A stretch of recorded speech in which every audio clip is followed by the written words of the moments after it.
Assalamualaikum warahmatullahi wabarakatuh. Alhamdulillahi rabbil alamin. Assalatu wassalamu ala asrafil anbiya'i wal mursalin wa ala alihi wa sahbihi ajma'in. Amma ba'du. Qala Allah Ta'ala fil Qur'anil Karim. A'udzu billahi minasy syaithanir rajim. Bismillahirrahmanirrahim. Ya ayyuhan nas, inna khalaqnakum min dzakarin wa untha wa ja'alnakum syu'uba wa qabaila lita'arafu. Saudaraku yang berbahagia, di kesempatan ini mari kita kokohkan persatuan dan kesatuan bangsa melalui 4 pilar. Pilar berarti tiang penguat. Maka dalam sebuah bangsa harus ada tiang penguat supaya bangsa tersebut bisa berdiri dengan kokoh dan kuat. Adapun tiang-tiang penguat tersebut adalah sebagai berikut. Yang pertama, Pancasila. Pancasila sebagai dasar dan ideologi negara merupakan bentuk kristalisasi dari sumber-sumber yang sudah ada dalam diri bangsa Indonesia itu sendiri. Apa itu sumber-sumber yang ada dalam diri bangsa Indonesia itu sendiri? Yang pertama, agama. Pancasila diambil dari nilai-nilai agama yang ada di Indonesia. Kemudian masuk mengkristal pada sila-sila yang ada dalam Pancasila. Kedua, adat istiadat. Selama adat istiadat tersebut bernilai positif, diakomodir oleh Pancasila. Yang ketiga, kebudayaan. Kebudayaan yang ada di Indonesia bersumber dari budaya kita sendiri. Yang keempat, nilai-nilai yang hidup dan berkembang dalam masyarakat Indonesia. Nah, keempat sumber-sumber inilah yang kemudian tertuang dalam sila-sila yang ada dalam Pancasila. Adapun bunyi dari sila-sila dari Pancasila tersebut, yang pertama, ketuhanan yang Maha Esa. Yang kedua, kemanusiaan yang adil dan beradab. Yang ketiga, persatuan Indonesia. Yang keempat, kerakyatan yang dipimpin oleh hikmat kebijaksanaan dalam permusyawaratan perwakilan. Yang kelima, keadilan sosial bagi seluruh rakyat Indonesia.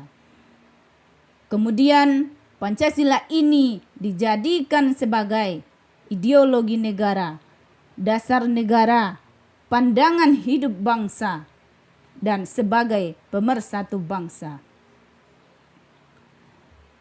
Di dalam sila-sila dari Pancasila tersebut mempunyai nilai-nilai. Yang pertama, berbunyi ketuhanan yang Maha Esa. Ini menunjukkan bahwa bangsa Indonesia adalah bangsa yang religius. Meskipun bangsa Indonesia bukanlah negara agama, tetapi nilai-nilai agama itu diakomodir dalam Pancasila. Sila kedua berbunyi kemanusiaan yang adil dan beradab. Perlakuan pada manusia berlaku secara adil, tidak memihak dan harus berpegang pada kebenaran. Berbudi luhur, sopan dan bersusila. Artinya yang berpegang atau yang dipegang dalam hal ini adalah nilai-nilai kebenaran tanpa memandang status sosial. Sila yang ketiga berbunyi persatuan Indonesia. Maksudnya melindungi segenap bangsa dan bersatu dalam keberagaman. Indonesia akan melindungi siapapun termasuk rakyat dan teritorial bangsanya. Keberagaman menjadi khasanah yang dimiliki bangsa Indonesia. Dan semua perbedaan atau keberagaman tersebut akan memperindah dan memperhebat bahwa kita adalah sebuah bangsa yang besar. Sila keempat, kerakyatan yang dipimpin oleh hikmat kebijaksanaan dalam permusyawaratan perwakilan. Rakyat memiliki kedaulatan, nilai-nilai demokrasi, prinsip musyawarah, dan rakyat juga memiliki perwakilan. Sehingga kedaulatan itu berada di tangan rakyat, bukan di tangan pemimpin.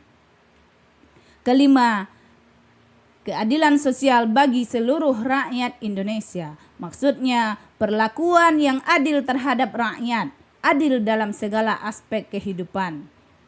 Perlindungan terhadap rakyat agar hidup sejahtera merupakan cita-cita kita bersama. Saudaraku yang berbahagia, tiang yang kedua adalah Undang-Undang Dasar tahun 1945. Dalam sidang tahunan MPR tahun 2002, Undang-Undang Dasar 1945 termaktub dalam satu naskah, dan di situ ada pembukaan. Di dalam pembukaan tersebut ada janji para pemimpin yang dipercayai oleh rakyat. Di sana juga ada janji negara, cita-cita negara yang harus diwujudkan. Di dalam Undang-Undang Dasar 1945 juga terdapat lembaga-lembaga negara yang memegang kekuasaan. Adapun lembaga-lembaga negara tersebut yaitu yang pertama lembaga legislatif, yaitu DPR. Lembaga ini memegang kekuasaan membentuk undang-undang, pasal 20 ayat 1. Yang kedua, lembaga eksekutif, yaitu presiden.